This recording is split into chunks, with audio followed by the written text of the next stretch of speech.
Good morning. তো ঘুম থেকে উঠলাম, উঠে টুকটাক কাজগুলো করলাম। শরীরটা বেশ ভালো নেই, শরীরটা খুবই খারাপ। তার মধ্যেও কাজ করতে হবে, সংসারের কাজ।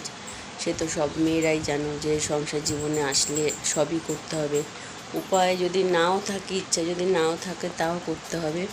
তো আজকে ঘরটা ঝাড়বো। তোমার দাদার তো জানো রোববার করে ছুটি থাকে, তো আজকে ছুটি আছে বলে ঘরটা ঝাড়বো। আর সামনের রোববার ঝাড়তে পারবো না, অমাবস্যা লেগে যাবে আর মহালয়া হবে। মহালয়ার আগে ঘর ঝাড়তে হয়, পরে ঝাড়া যায় না। ওর জন্য আজকে যতটা পারবো ঘর ঝাড়বো আর তোমাদের যতটা পারবো শেয়ার করবো।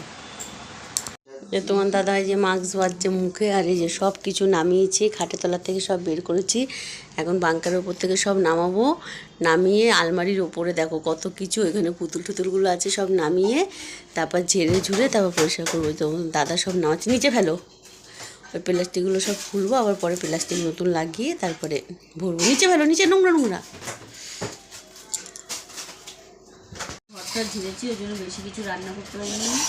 ডাল করেছি আর ডিম সিদ্ধ করেছি আর আলু সিদ্ধ করেছি। আর তোমার দাদা কথায় কথায় হু বলাটা স্বভাব, এই ডাল তুমি ভাত পাচ্ছি, এখন নিজে খাবো। 3টে বাজে।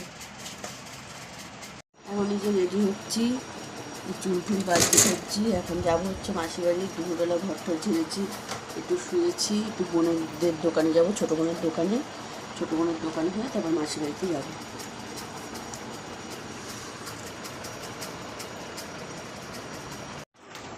আমরা তো বোনের দোকানে এসেছি, বোনের দোকানে এসে বসে গেছি। আর বোনের বোনের কাজ করছে, একটা কাকা কাজ করছে, আর বোন